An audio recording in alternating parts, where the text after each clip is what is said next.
program sponsored by Diago Finance. ನಮಸ್ಕಾರ ವೀಕ್ಷಕರೇ, ನೀವು ನೋಡ್ತಾ ಇದ್ದೀರಾ ವಿಶ್ವವಾಣಿ ಮನೆ. ನಾನು ಕೇಶವ ಪ್ರಸಾದ್. ವೀಕ್ಷಕರೇ, ಇತ್ತೀಚಿನ ವರ್ಷಗಳಲ್ಲಿ ನೀವೊಂದು ಮಾತನ್ನು ಕೇಳಿರ್ಬೋದು. ಏನಪ್ಪ ಅಂತಂದರೆ 45 ವರ್ಷಕ್ಕೆ ರಿಟೈರ್ಡ್ ಆಗುವಂಥದ್ದು ಮತ್ತು ಬಹಳ ಎಂಜಾಯ್ ಮಾಡ್ತಾ ಜೀವನವನ್ನು ಸಾಗಿಸುವಂಥದ್ದು. ಅಂತ ಏನು ದುಡ್ಡು ಬೇಕಾಗಿಲ್ಲ, ಏನು ಬೇಕಾಗಿಲ್ಲ, ದುಡ್ಡು ಬರುವಂಥ ಒಂದು ವ್ಯವಸ್ಥೆ ಮಾಡಿದ್ರೆ ಆಯಿತು ಅನ್ನುವಂಥದ್ದು. ಆದರೆ ನಿಜವಾಗಿ ಕೂಡ ಇದು ಸಾಧ್ಯ ಆಗುತ್ತಾ? 45 ವರ್ಷಕ್ಕೆ ನಾವು ಸಾಮಾನ್ಯವಾಗಿ ಕಾನ್ಸೆಪ್ಟ್ ಮಾಡೋದಂದರೆ ಇನ್ನೂ ದುಡಿತಾ ಇರ್ತೀವಿ, 58 ವರ್ಷಕ್ಕೆ ರಿಟೈರ್ಡ್ ಆಗ್ತೀವಿ ಅಂತ. ಆದರೆ 45 ವರ್ಷಕ್ಕೆ ರಿಟೈರ್ಡ್ ಆಗಲಿಕ್ಕೆ ಸಾಧ್ಯ ಇದೆಯಾ ಅನ್ನುವಂಥ, ಅಫ್ಕೋರ್ಸ್ ಇದು ಬಹಳ ಅಟ್ರಾಕ್ಟಿವ್ ಆಗಿ ಕೇಳುತ್ತೆ. ಆದರೆ ವಾಸ್ತವ ಏನು ಅನ್ನೋದ್ರ ಬಗ್ಗೆ ಇವತ್ತಿನ ವಿಶೇಷ ಎಪಿಸೋಡನ್ನು ನಾವು ತಿಳ್ಕೊಳ್ಳೋಣ. ಇದಕ್ಕಾಗಿ ನಮ್ಮ ಜೊತೆ ಇವತ್ತು NRI ಮನಿ ಕ್ಲಿನಿಕ್ ಯೂಟ್ಯೂಬ್ನ ಸ್ಥಾಪಕರಾದ ಚಂದ್ರಕಾಂತ್ ಭಟ್ ಅವರು ನಮ್ಮ ಜೊತೆ ಇದ್ದಾರೆ. ಬನ್ನಿ ಕಾರ್ಯಕ್ರಮಕ್ಕೆ ಅವ್ರನ್ನ ಬರಮಾಡ್ಕೊಳ್ಳೋಣ. ನಮಸ್ಕಾರ ಚಂದ್ರಕಾಂತ್. ನಮಸ್ಕಾರ. ಅದು ಹಾಗೆ ನಾನು ಸಾಕಷ್ಟು ಯೂಟ್ಯೂಬಲ್ಲೇ ನೋಡಿದ್ದೀನಿ. ಅದಕ್ಕೆ ಮುಂದೆ ಹೇಳ್ತಾರೆ 45 ವರ್ಷಕ್ಕೆ ರಿಟೈರ್ಡ್ ಆಗ್ಬೋದು ಅನ್ನುವಂಥದ್ದು. ಬಹಳ ಕೇಳಲಿಕ್ಕೆ ಬಹಳ ಚೆಂದ ಇರುತ್ತೆ. ಆದರೆ ನಾವಿಲ್ಲಿ ಕೂತ್ಕೊಂಡಿರುವಂಥದ್ದು ಇದು ನಿಜವಾಗಿ ಸಾಧ್ಯನಾ ಅನ್ನುವಂಥದ್ದು. ಸೊ ಹಾಗಾಗಿ ಈ ಒಂದು ಗಂಭೀರ ಡಿಬೇಟ್ ಬಗ್ಗೆ ತಮ್ಮೊಂದು ಒಪಿನಿಯನ್ ಏನು ಹೇಳ್ತೀರಿ ಅಂತ. ಇದು ಒಂದು ಬಹಳ ಗಹನವಾದಂಥ ವಿಚಾರ. ಕರೆಕ್ಟ್. Sensational news. ನಿಜ.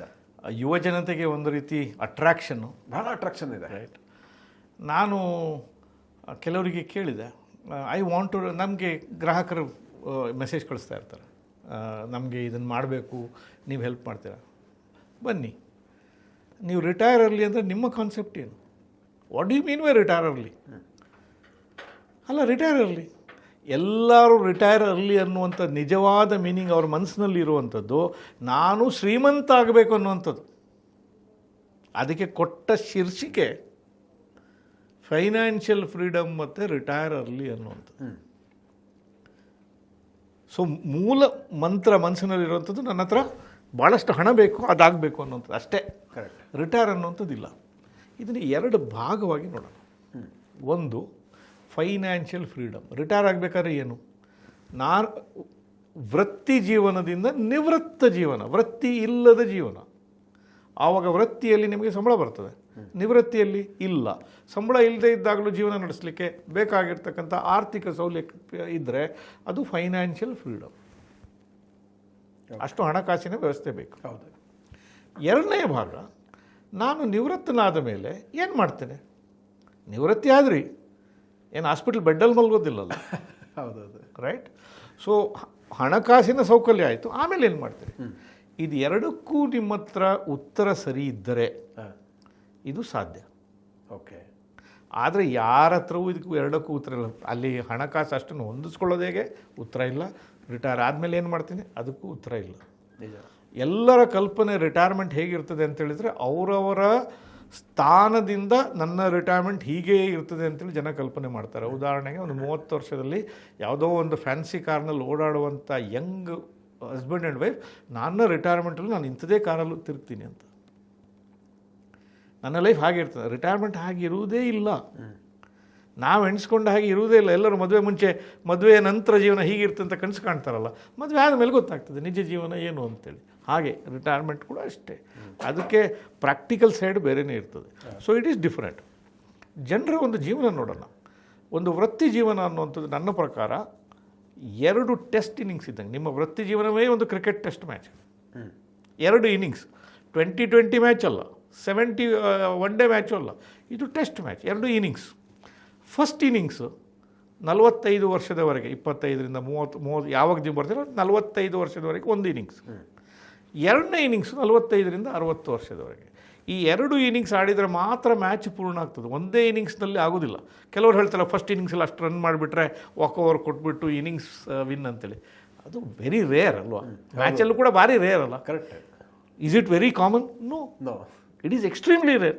ಸೊ ಇಲ್ಲಿ ಏನಾಗ್ತದೆ ನಿಜ ಜೀವನದಲ್ಲಿ, first innings is always a struggle.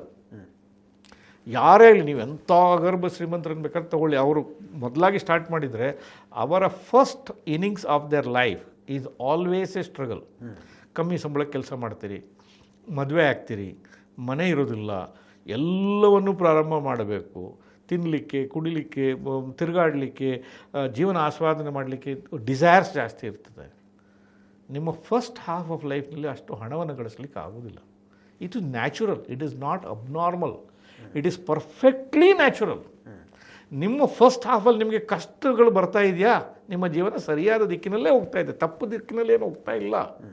ಚಿಂತೆ ಮಾಡಬೇಕಾಗಿಲ್ಲ, ಖಂಡಿತವಾಗಿಯೂ ಇಲ್ಲ. 45 ವರ್ಷದ ಒಳಗೆ ಸಾಧಾರಣ ನಿಮ್ಮ ಲೈಫ್ ಲೈನಲ್ಲಿ ಡಿಸೈಡ್ ಆಗಿರ್ತದೆ, ನಾನು ವಿನ್ ಆಗ್ತೀನೋ ಫೇಲ್ ಆಗ್ತೀನೋ ಅಂತ.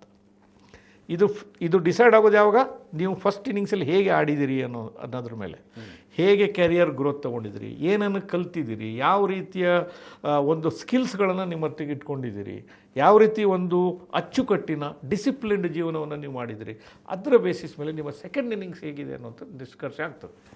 ನಾನು ಸೆಕೆಂಡ್ ಇನ್ನಿಂಗ್ಸೇ ನೋಡೋದಿಲ್ಲ, ಫಸ್ಟ್ ಇನ್ನಿಂಗ್ಸಲ್ಲೇ ವಿನ್ ಮಾಡ್ತೀನಿ ಅಂದರೆ ಇನ್ನಿಂಗ್ಸ್ ಅಷ್ಟು ಸ್ಕೋರ್ ಮಾಡಬೇಕು. ಹೇಗೆ ಸ್ಕೋರ್ ಮಾಡೋದು? ಕೆಲವರು ಸ್ಕೋರ್ ಮಾಡ್ತಾರೆ. ಯಾರು?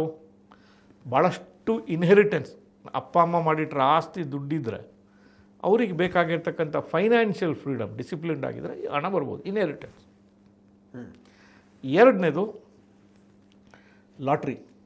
ಯಾರಿಗಾದರೂ ನಂಬರ್ ಟಚ್ ಆಗಿ ಎಲ್ಲಾದರೂ ಒಂದು ದೊಡ್ಡ ಮಲ್ಟಿ ಮಿಲಿಯನ್ ಲಾಟ್ರಿ ಹೊಡೆದ್ರೆ ಅದು ಬರ್ಬೋದು, ಅದು ಬಹಳ ಕಡಿಮೆನೆ. ರೈಟ್. ಮೂರನೇ category right man, right time, right knowledge. ಉದಾಹರಣೆಗೆ ಮಾರ್ಕ್ ಜುಕರ್ಬರ್ಗ್, ಫೇಸ್ಬುಕ್ನು, ಸರಿಯಾದ ಸಮಯಕ್ಕೆ ಸರಿಯಾದ ವ್ಯಕ್ತಿ, ಸರಿಯಾದ ಇಂಟೆಲಿಜೆನ್ಸ್. ನಾರಾಯಣ ಮೂರ್ತಿಯವರು, ಅಮೂಲ್ನ ಡಾಕ್ಟರ್ ವರ್ಗೀಸ್ ಕುರಿಯನ್ ಅವರು, ಇಂಥವರೆಲ್ಲ ಒಂದು ಸರಿಯಾದ ಕಾಲಘಟ್ಟದಲ್ಲಿ ಸರಿಯಾದ ಬ್ರಿಲಿಯನ್ಸ್, ಸರಿಯಾದ ಒಂದು ಡಿಸಿಪ್ಲಿನೊಂದಿಗೆ ಅಲ್ಲಿ ಸೇರಿಕೊಂಡ್ರು. ಅವರಿಗೆ ಲಕ್ಕು, ಅವರ ಬ್ರಿಲಿಯನ್ಸು, ಸಮಯ, ಮೂರೂ ಗ್ರಹಗತಿಗಳು ಕೂಡಿ ಬಂತು, ಅವ್ರು ಮಾಡಿದರು. ಆ ರೀತಿಯ ಎಲ್ರಿಗೂ ಸಿಗಲಿಕ್ಕಿಲ್ಲ. ಅವ್ರಿಗಿಂತ ಎಷ್ಟೋ ನಾಲೆಜ್ ಇರೋವಂಥ ಬೇಕಾದಷ್ಟು ಜನಗಳು ಇರ್ತಾರೆ, ಆದರೆ ಕಾಲ ಸೇರೋದಿಲ್ಲ ಅವರಿಗೆ, ರೈಟ್. ಸೊ ಅವರು ಹಾಗೆ ಸೇರಿದಾಗ ಅವರಿಗೆ ಅಗರ್ಭ ಶ್ರೀಮಂತಿಗೆ ಬರ್ತದೆ. ಉದಾಹರಣೆಗೆ ನಮ್ಮ ನಿಖಿಲ್ ಕಾಮತ್ ಅವರು, ಜಿರೋದವರು, ಅವ್ರು ಬಂದಾಗ ಒಂದು ಸಮಸ್ಯೆ ಇತ್ತು, ಆ ಸಮಸ್ಯೆನ ಅವ್ರು ಸಾಲ್ವ್ ಮಾಡಿದರು. ಅದರ ಪರಿಣಾಮವಾಗಿ ಸಣ್ಣ ಪ್ರಾಯದಲ್ಲೇ ಕೂಡ ಅವರು ಒಂದು ಅಗರ್ಭ ಶ್ರೀಮಂತರಾದರು. ಅದರಂತೆ ಎಷ್ಟೋ ಜನ ಸ್ಟಾರ್ಟ್ ಮಾಡಿದರು, ಬೇಕಾದಷ್ಟು ಜನ ಫೇಲ್ ಆದರು. ಯಾಕೆ? ಅದು ನಾಲೆಜ್ ಕಮ್ಮಿಯಾಗಿ ಅಲ್ಲ, ಸಮಯ ಅವರಿಗೆ ಕೂಡಿ ಬರೋದು. ಸೊ ಹೀಗೆ ಇದು ಈ ರೀತಿ ಸಕ್ಸಸ್ ಆಗೋರು exception to the rule, but they are not the rule. They can become motivators, but everybody cannot follow up them. Majority ಅಲ್ಲ, ಅದು ಆಗೋದಿಲ್ಲ. ಮೆಜಾರಿಟಿಗೆ ಅದು ಸಾಧ್ಯವೇ ಆಗೋದಿಲ್ಲ. ಸೊ ಫೈನಾನ್ಷಿಯಲ್ ಫ್ರೀಡಮ್ ಅನ್ನುವಂಥದ್ದು ಒಂದು ಎವಲ್ಯೂಷನರಿ ಫೇಸ್. ನಿಮ್ಮ ಎಲ್ಲ ಖರ್ಚು ವೆಚ್ಚಗಳನ್ನೆಲ್ಲ ನೀವು ಫಸ್ಟ್ ಹಾಫ್ನಲ್ಲಿ ಸುಧಾರಿಸ್ಬಿಟ್ಟು ಸೇವಿಂಗ್ಸ್ ಮಾಡಿ ಸಮಯದ ಅವಕಾಶದಿಂದ over a period of time ಅದು ಬೆಳೆದುಕೊಂಡು ಬಂದರೆ ಎವಲ್ಯೂಷನರಿ ಪರ್ಸನಲ್ಲಿ ಬೆಳ್ಕೊಂಡು ಹೋಗ್ತದೆ. ಸೊ ಅಲ್ಲಿ ಟೈಮ್ ವ್ಯಾಲ್ಯೂ ಕೊಡಲೇಬೇಕು, ಅದಕ್ಕೆ ಬೇರೆ ದಾರಿಗಳೇ ಇಲ್ಲ. ನಾವು ಹೆಚ್ಚಿನವರಿಗೆ ರಿಯಲ್ ಸೇವಿಂಗ್ಸ್ಗಳು ಸ್ಟಾರ್ಟ್ ಆಗೋದೇ 45 ವರ್ಷದ ನಂತರ, ಅದ್ರ ಮುಂಚೆ ಸ್ಟಾರ್ಟ್ ಆಗಲ್ಲ. ನಿಜ ನಿಜ ನಿಜ, ರೈಟ್. ಅದ್ರ ಮುಂಚೆ ಅದಕ್ಕೆ ಪೂರ್ವ ತಯಾರಿಗಳು, ಅಭ್ಯಾಸಗಳು, ಡಿಸಿಪ್ಲಿನ್ಗಳು ಇದೆಲ್ಲ ಬೆಳ್ಕೊಂಡು ಬರ್ತದೆ ಹೊರತು ಉಳಿಕೆ ಆಗುವಂಥದ್ದು ಕ್ಯಾರಿಯರ್ನಲ್ಲಿ ಮೇಲೆ ಉಚ್ಚಾಯ ಸ್ಥಿತಿಗೆ ಹೋಗೋದು 45 ವರ್ಷದ ನಂತರ. ಕರೆಕ್ಟ್. ಕೆಲವು ಉದ್ಯೋಗಗಳ ಸ್ವರೂಪ ಕೂಡ ಅದೇ ರೀತಿ ಇರುತ್ತೆ. ಹೌದು. ಅಲ್ಲಿನ ಸ್ಯಾಲರಿ ಸ್ಟ್ರಕ್ಚರೇ ಹಾಗೆ ಇರುತ್ತೆ.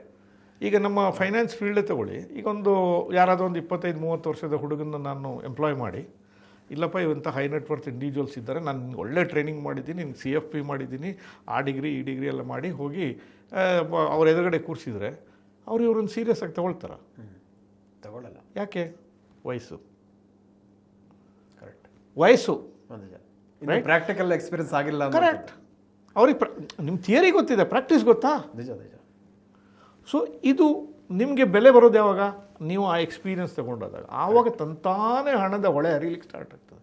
ಅಲ್ಲಿಯ ತನಕ ನಿಮ್ಮ ಸ್ಟ್ರಗಲ್, ಆ ಸ್ಟ್ರಗಲ್ ನೀವು ಪಾಸ್ ಮಾಡಲೇಬೇಕು. ಸೊ ಆ ಕಾಯುವ ಒಂದು ತಾಳ್ಮೆ ಕೂಡ ಬೇಕೇ ಬೇಕು, ಖಂಡಿತ ಬೇಕು. ಜನ ತಿಳ್ಕೊಂಡಿದ್ದಾರೆ ನಾನು ಫ್ಯೂಚರ್ಸ್ ಆಪ್ಷನ್ ಮಾಡಿ, ಟ್ರೇಡಿಂಗ್ ಮಾಡಿ, ಫಾರೆಕ್ಸ್ ಮಾಡಿ, ಕ್ರಿಪ್ಟೋ ಮಾಡಿ, ರಾತ್ರಿ ಬೆಳಗಾಗೋಷ್ಟೊಳಗೆ ಶ್ರೀಮಂತನಾಗಿ ನಾನು ಮುಂದೆ ಕೆಲಸ ಮಾಡಲಿಲ್ಲ. ಇದು ತಿರುಕನ ಕನಸಷ್ಟೇ.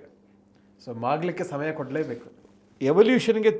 ಎವಲ್ಯೂಷನ್ಗೆ ಪರ್ಯಾಯ ವ್ಯವಸ್ಥೆ ಇಲ್ಲ. ಒಂದು evolutionary route, second is a revolutionary root.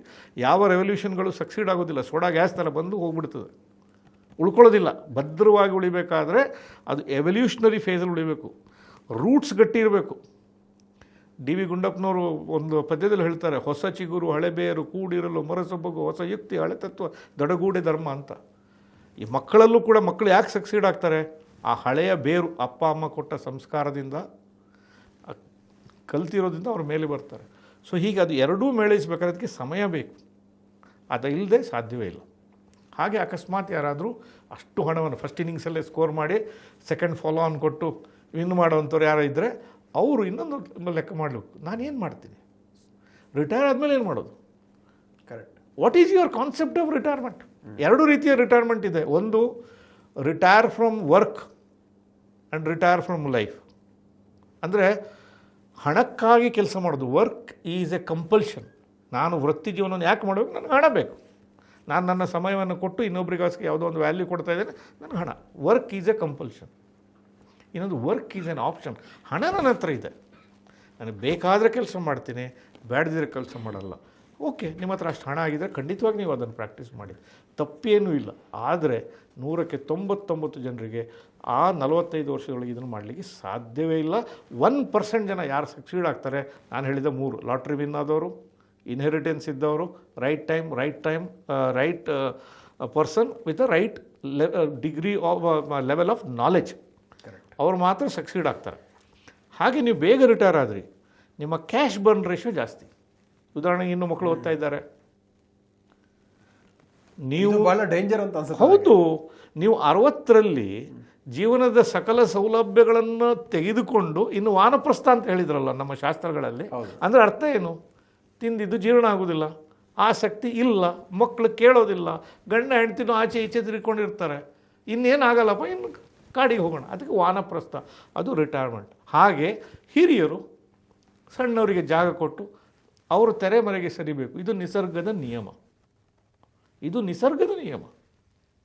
ನಾವು ಅದನ್ನು ಚೇಂಜ್ ಮಾಡಿದರೆ, ರಿಟೈರ್ ಆದ ಮೇಲೆ ನಾನು ದಿನ ಮಾಡ್ತೀನಿ ಅಂತ ದಿನ ನೀವು 5 ಸ್ಟಾರ್ ಹೋಟ್ಲಲ್ಲಿ ಊಟ ಮಾಡಿದರೆ ಊಟ ರುಚಿ ಆಗ್ತದಾ? ಆಗೋದಿಲ್ಲ. ಸೊ ನಿಮ್ಮ ಕಲ್ಪನೆ, ನಾನಿಷ್ಟು ಹಣವನ್ನು ಸಂಪಾದನೆ ಮಾಡ್ತೇನೆ, ನಾನು ಅದನ್ನು ಒಂದು ತೋಟಗಾರಿಕೆ ಮಾಡ್ತೀನಿ, ಇಲ್ಲಾಂದರೆ ಒಂದು ಸಮಾಜಮುಖಿ ಕೆಲಸ ಮಾಡ್ತೀನಿ, ನಾನೊಬ್ಬ ವಾಲಂಟಿಯರಾಗಿ ಕೆಲಸ ಮಾಡ್ತೀನಿ, ಯಾವುದೋ ಸಂಘ ಸಂಸ್ಥೆಗೆ ಸೇರ್ತೀನಿ. ನಿಮ್ಮ ಗುರಿ ಇದ್ದು ನಾನು ಅದಕ್ಕಾಗಿ ಸಮಯವನ್ನು ಮಾಡ್ತೀನಿ ಅಂತ ಹೇಳಿದರೆ ಖಂಡಿತವಾಗಿ ನೀವು ಮಾಡ್ಕೊಳ್ಬೋದು. ನಿಮ್ಮ ಧ್ಯೇಯಗಳಿಗೆ ನಮ್ಮ ಸಂಪೂರ್ಣ ಸಮರ್ಥನೆ ಇದೆ. ಆ ಡ್ರಾಯಿಂಗ್ ಬೋರ್ಡಲ್ಲಿ ಅದನ್ನು ಹಾಕಿ, ಇಷ್ಟು ನನಗೆ ಸಂಪಾದನೆ ಬೇಕು, ಅದರ ನಂತರ ನಾನು ಈ ಕೆಲಸ ಮಾಡ್ತೇನೆ. ಅಂದರೆ ಅಲ್ಲಿ ಆ ಡ್ರಾಯಿಂಗ್ ಮಾಡಲ್ ಬಹಳ ಇಂಪಾರ್ಟೆಂಟ್ ಆಗುತ್ತೆ. ಸುಮ್ಮನೆ ಹೇಳೋದು ನನಗೆ ಐ ವಾಂಟ್ ಟು ರಿಟೈರ್, ನಮಗೆ ಭಾರಿ ಚಂದದಲ್ಲಿ ವಾಟ್ಸಪ್ ಮೆಸೇಜ್ ಮಾಡಿದೆ, I want to retire in 10 years, my age is 24 years. ಅರೆ ಯಾರ್, ಇನ್ನೂ ನೀವು ಮದುವೆನೂ ಆಗಿಲ್ಲ, ಮಕ್ಕಳೂ ಆಗಿಲ್ಲ, ಕೆಲಸನೂ ಆಗಿಲ್ಲ, ಏನೂ ಆಗಲಿಲ್ಲ, ಈಗಲೇ ರಿಟೈರ್ಮೆಂಟ್ನ ಕಲ್ಪನೆ, ನಾವೆಂಥ ಹುಂಬರು ಹಳಬರಾಗ್ಬಿಟ್ರವಲ್ಲ, ಏನು ಮಾಡ್ತೀರಿ? ಹಾಗನ್ಸಲ್ಲ. ಇಲ್ಲ, ಅವರ ರಿಟೈರ್ಮೆಂಟ್ನ ಕಲ್ಪನೆ ಅಂದರೆ ನನಗೆ ಅಷ್ಟು ದುಡ್ಡು ಬೇಕು ಅಷ್ಟರೊಳಗೆ ಅಂತ ಅಷ್ಟೇ, ಬೇರೆ ಇನ್ಯಾವುದೂ ಅದರ ಹಿಂದೆ ಇಲ್ಲ. ಸೊ ಇವ್ರು ಬಿಟ್ಟು ಬೇರೆ ಯಾರಿಗೂ ಇದು ಸಾಧ್ಯ ಆಗಲ್ಲ. ಭಾಳ ಚೆನ್ನಾಗಿ ಹೇಳಿದ್ರಿ ತಾವೊಂದು. ವರ್ಕಿಂದ ರಿಟೈರ್ಡ್ ಆಗುವಂಥದ್ದು ಮತ್ತು ಲೈಫಿಂದ ರಿಟೈರ್ಡ್ ಆಗುವಂಥದ್ದು. ಲೈಫಿಂದ ಅಷ್ಟು ಈಸಿಯಾಗಿ ರಿಟೈರ್ಡ್ ಆಗೋಕ್ಕೆ ಸಾಧ್ಯನೇ ಇಲ್ಲ. ಖಂಡಿತ ಇಲ್ಲ. ಎಷ್ಟು ಆಯುಷ್ಯ ಇರುತ್ತೆ ಅಷ್ಟು ಲೈಫ್ ಲೀಡ್ ಮಾಡಲೇಬೇಕಾಗುತ್ತೆ. ಅಟ್ ದ ಸೇಮ್ ಟೈಮ್ ವರ್ಕಿಂದ ರಿಟೈರ್ಡ್ ಆಗಬೇಕಿದ್ರೆ ಆ ಒಂದು ಡ್ರಾಯಿಂಗ್ ಪ್ಲ್ಯಾನ್ ಹೇಗಿರಬೇಕು ಅಂತ ಭಾಳ ಅದ್ಭುತವಾಗಿ ನಮ್ಮ ವೀಕ್ಷಕರಿಗೆ ತಿಳಿಸಿಕೊಟ್ಟಿದ್ದೀರಿ. ಹಾಗಾಗಿ 45 ವರ್ಷಕ್ಕೆ ರಿಟೈರ್ಡ್ ಆಗ್ತೀನಿ ಅಂತ ಯಾರಾದರೂ ಅಂದ್ಕೊಂಡಿದ್ರೆ ಈ ಎಲ್ಲ ವಿಚಾರಗಳನ್ನು ತಿಳ್ಕೊಳ್ಳುವಂಥದ್ದು ಬಹಳ ಉತ್ತಮ ಅನ್ನಿಸ್ತಾ ಇದೆ. ಇಷ್ಟು ಹೊತ್ತು ಈ ವಿಚಾರಗಳನ್ನು ತಿಳಿಸಿಕೊಟ್ಟಿದ್ದಕ್ಕಾಗಿ ಧನ್ಯವಾದಗಳು. ನಮಸ್ಕಾರ ವೀಕ್ಷಕರೇ, ಇಂತಹ ಮತ್ತಷ್ಟು ಉಪಯುಕ್ತ ವಿಡಿಯೋಗಳಿಗೆ ವಿಶ್ವವಾಣಿ ಮನಿ ಯೂಟ್ಯೂಬ್ ಚಾನಲನ್ನು ವೀಕ್ಷಿಸಿ, ಜೊತೆಗೆ ಸಬ್ಸ್ಕ್ರೈಬ್ ಮಾಡಿ, ನಿಮ್ಮ ಸ್ನೇಹಿತರಿಗೆ ಬಂಧುಗಳಿಗೆ ಶೇರ್ ಮಾಡಿ ಅಂತ ಕೇಳ್ಕೊಳ್ತಾ ಇದ್ದೀನಿ. ವಂದನೆಗಳು.